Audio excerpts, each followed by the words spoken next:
ನಮಸ್ಕಾರ ವೀಕ್ಷಕರೇ, be happy gold channel ವೀಕ್ಷಕರಿಗೆ ತುಂಬು ಹೃದಯದ ಆತ್ಮೀಯ ಸ್ವಾಗತ ಸುಸ್ವಾಗತ. 2025ರ ಫೆಬ್ರವರಿ ತಿಂಗಳದ ಮಿಥುನ ರಾಶಿಯ ಮಾಸ ಭವಿಷ್ಯವನ್ನು ತಿಳಿದುಕೊಳ್ಳೋಣ. ಓಂ ನಮಃ ಸೂರ್ಯಾಯ ಚಂದ್ರಾಯ ಮಂಗಳಾಯ ಬುಧಾಯ ಚ ಗುರು ಶುಕ್ರ ಶನಿಭ್ಯಶ್ಚ ರಾಹವೇ ಕೇತವೇ ನಮಃ. ವೀಕ್ಷಕರೇ, ಹಾಗಾದರೆ ಮಿಥುನ ರಾಶಿಯವರಿಗೆ ಯಾವ ರೀತಿಯ ಗೋಚಾರ ಫಲಗಳು ಹೇಗಿದೆ ಹೇಳತಕ್ಕಂಥದ್ದು ಕೂಡ ನಾವು ಚಿಂತನೆಯನ್ನು ಮಾಡಬೇಕು. ಮಿಥುನ ರಾಶಿಯಲ್ಲಿ ಕುಜ, ಹಾಗೆ ಕನ್ಯಾ ರಾಶಿಯಲ್ಲಿ ಕೇತು, ಮೀನ ರಾಶಿಯಲ್ಲಿ ಶುಕ್ರ ಮತ್ತು ರಾಹು, ಮತ್ತು ವೃಷಭದಲ್ಲಿ ಗುರು. ಹೀಗೆ ಈ ಥರದ ಒಂದಷ್ಟು ಗೋಚಾರದ ಫಲಾಫಲಗಳು ಕೂಡ ಇರತಕ್ಕಂಥದ್ದು ಮಿಥುನ ರಾಶಿಯವರಿಗೆ. ಹಾಗಾದರೆ ಯಾವ ರೀತಿ ಫಲ ಹೇಳ್ತಕ್ಕಂಥ ನೋಡಿ, ಮಿಥುನ ರಾಶ್ಯಾಧಿಪತಿ ಕುಜ, ಮಿಥುನ ರಾಶ್ಯಾಧಿಪತಿ ಬುಧ ಮತ್ತು ಕುಜನ ಜೊತೆಗೆ ಸಂಬಂಧಗಳು ಇರುವುದರಿಂದ, ಹಾಗೆ ಕುಜ ಹೇಳ್ತಕ್ಕಂಥವನು ಮೇಷರಾಶ್ಯಾಧಿಪತಿ, ವೃಶ್ಚಿಕ ರಾಶ್ಯಾಧಿಪತಿ ಕುಜ ಅವನು ಬುಧನ ಮನೆಯಲ್ಲಿ ಕೂತ್ಕೊಂಡಿದ್ದಾನೆ.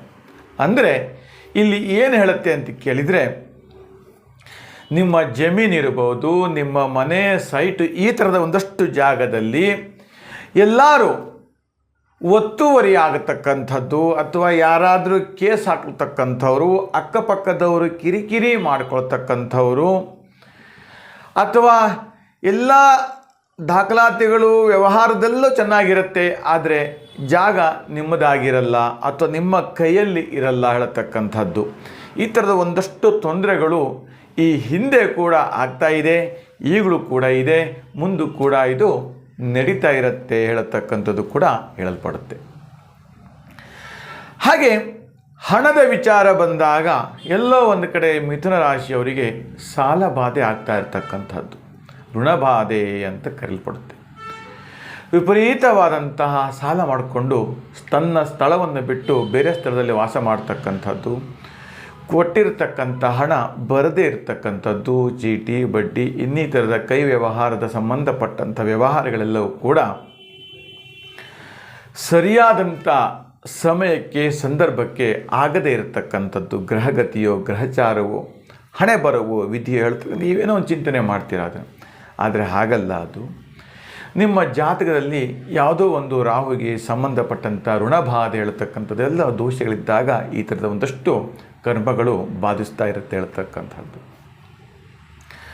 ಹಾಗೆ ಹೊಸದಾಗಿ ಬಿಸ್ನೆಸ್ಸನ್ನು ಮಾಡ್ತಾ ಇರ್ತಕ್ಕಂಥವರಿಗೆ ವ್ಯವಹಾರ ಕೂಡಿ ಬರ್ತಾ ಇಲ್ಲ ಹೇಳ್ತಕ್ಕಂಥದ್ದು, ವ್ಯವಹಾರ ಸಾರಾವಳಿ ಬರದೇ ಇರತಕ್ಕಂಥದ್ದು ಕೂಡ ಇರುತ್ತೆ. ಯಾಕಂತ ಕೇಳಿದರೆ, ನೀವು ಮಾಡ್ತಾ ಇರ್ತಕ್ಕಂಥ ವ್ಯವಹಾರ ಬೇರೆ, ನಿಮ್ಮ ಜನ್ಮ ನಕ್ಷತ್ರಕ್ಕೆ ಜನ್ಮರಾಶಿಗೆ ಸಾರಾವಳಿ ಬರ್ತಕ್ಕಂಥ ವ್ಯವಹಾರವೇ ಬೇರೆ. ಅಲ್ಲಿ ವ್ಯವಹಾರ ಲಾಸ್ ಆಗಿ ಆಗದೇ ಇರತಕ್ಕಂಥದ್ದು, ಆ ಸ್ಥಳದ ಜಾಗದ ಮಣ್ಣು ಇರ್ಬೋದು, ದಿಕ್ಕುಗಳಿರ್ಬೋದು, ಅದು ನಿಮಗೆ ಪ್ರಾಪ್ತಿ ಆಗದೇ ಇರುತ್ತೆ. ಇದೆಲ್ಲ ಒಂದಷ್ಟು ಕೂಡ ನಿಮಗೆ ತೊಂದರೆಗಳನ್ನು ಕೊಡ್ತಾ ಇರುತ್ತೆ. ಇನ್ನು ಮಿಥುನ ರಾಶಿಯವರಿಗೆ ತಿಂಗಳದ ಮಧ್ಯಭಾಗ ಕೊನೆಯ ಭಾಗದಲ್ಲಿ ವಿಪರೀತವಾಗಿರ್ತಕ್ಕಂಥ ಆಕಸ್ಮಿಕ ಧನಪ್ರಾಪ್ತಿ ಯೋಗ ಇದೆ ಹೇಳ್ತಕ್ಕಂಥದ್ದು. ಯಾವುದೋ ಒಂದು ರೂಪದಲ್ಲಿ ಧನಾಗಮನ ಉಂಟಾಗತ್ತೆ, ಯಾವುದೋ ಒಂದು ರೂಪದಲ್ಲಿ ಹಣ ನಿಮಗೆ ಬಂದು ಕೈ ಸೇರತ್ತೆ ಹೇಳ್ತಕ್ಕಂಥದ್ದು ಕೂಡ ಹೇಳಲ್ಪಡುತ್ತೆ. ಇನ್ನು ಮನಸ್ಸು ಸದಾ ಚಂಚಲ, ತುಂಬ ಟೆನ್ಷನ್ ಆಗ್ತಾ ಇರುತ್ತೆ, ಕೆಲಸದ ಒತ್ತಡ, ಇಲ್ಲಿ ಫ್ಯಾಮಿಲಿ ಮಕ್ಕಳನ್ನೆಲ್ಲ ಮರೆತು ಹೋಗುವಂಥದ್ದು, ಫ್ಯಾಮಿಲಿ ಮತ್ತು ಮಕ್ಕಳ ಬಗ್ಗೆ ಯಾವುದನ್ನು ನಿಗಾ ಇಡದೇ ಇರತಕ್ಕಂಥದ್ದು, ಈ ಥರದ ಒಂದಷ್ಟು ಸಮಸ್ಯೆಗಳು ಉದುರಾಗ್ತಾ ಇರುತ್ತೆ ಹೇಳ್ತಕ್ಕಂಥದ್ದು ಕೂಡ ಹೇಳಲ್ಪಡುತ್ತೆ. ಹಾಗೆ ಉದ್ಯೋಗದಲ್ಲಿ ಮೇಲಧಿಕಾರಿಗಳಿಂದ ಕಿರಿಕಿರಿಗಳು ಉಂಟಾಗ್ತಾ ಇರುತ್ತೆ ಹೇಳ್ತಕ್ಕಂಥದ್ದು. ಮಕ್ಕಳ ಕ್ರೀಡಾ ಸಾಮಗ್ರಿಗಳ ವ್ಯವಹಾರ ಕ್ಷೇತ್ರದಲ್ಲಿ ಹೆಚ್ಚಿನ ದ್ರವ್ಯ ಲಾಭ ಉಂಟಾಗ್ತಾ ಇರುತ್ತೆ.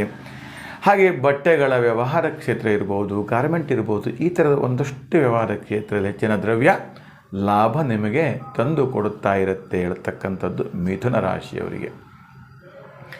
ಹಾಗೆ ಬಣ್ಣ ಬಣ್ಣದ ವ್ಯವಹಾರ ಕ್ಷೇತ್ರಗಳು ಹೇಳ್ತಕ್ಕಂಥದ್ದು, ವಸ್ತ್ರಾಭರಣಗಳ ವ್ಯವಹಾರ ಚಿಂತನೆಗಳನ್ನು ಮಾಡ್ತಕ್ಕಂಥದ್ದು, ತಯಾರು ಮಾಡ್ತಕ್ಕಂಥದ್ದು ಇರ್ಬೋದು, ಇದರಲ್ಲೆಲ್ಲ ಕೂಡ ಹೆಚ್ಚಿನ ಅಭಿವೃದ್ಧಿ ಸಿಗ್ತಾ ಇರತಕ್ಕಂಥದ್ದು. ಒಟ್ಟಿನಲ್ಲಿ ಮಿಥುನ ರಾಶಿಯವರಿಗೆ ತುಂಬ ಚೆನ್ನಾಗಿದೆ ಅಂತ ಹೇಳ್ತೇನೆ ವೀಕ್ಷಕರೇ. ವೀಕ್ಷಕರೇ, ನಾನು ಹೇಳ್ತಾ ಇರ್ತಕ್ಕಂಥದ್ದು ಗೋಚಾರದ ಫಲಾಫಲಗಳು ಹೇಳ್ತಕ್ಕಂಥದ್ದು. ಇಷ್ಟೇ ಅಲ್ಲ, ನಿಮ್ಮ ವೈಯಕ್ತಿಕ ಜಾತಿಗಳನ್ನು, ನಿಮ್ಮ ಸಮಸ್ಯೆಗಳನ್ನು ಏನೆಂಬುದನ್ನು ನಮಗೆ ವಾಟ್ಸಪ್ ಮೂಲಕ ಹೆಸರು, ನಿಮ್ಮ ಭಾವಚಿತ್ರ, ಡೇಟ್ ಆಫ್ ಬರ್ತು, ವಯಸ್ಸು ಇದನ್ನೆಲ್ಲವನ್ನು ತಿಳಿಸಿದ್ದಲ್ಲಿ ನಿಖರವಾಗಿ ಏನು ಸಮಸ್ಯೆ ಇದೆ ಎಂಬುದನ್ನು ತಿಳಿಸಿ ಪರಿಹಾರವನ್ನು ಕೂಡ ಮಾಡಿಕೊಡಲಾಗುತ್ತೆ ಅಂತ ಹೇಳ್ತಾ, ಈ ನಮ್ಮ ವಿಡಿಯೋ ಇಷ್ಟವಾದಲ್ಲಿ ಲೈಕ್ ಮಾಡಿ, ಶೇರ್ ಮಾಡಿ ಮತ್ತು ಸಬ್ಸ್ಕ್ರೈಬ್ ಮಾಡಿ ಅಂತ ಹೇಳ್ತಾ, ಓಂ ನಮಃ ಶಿವಾಯ ಅಂತಕ್ಕಂಥ ಮಂತ್ರವನ್ನು ಕಮೆಂಟ್ ಬಾಕ್ಸಲ್ಲಿ ಕಮೆಂಟ್ ಮಾಡಿ ಕಳಿಸಿ. ಶುಭವಾಗಲಿ, ಮಂಗಲವಾಗಲಿ.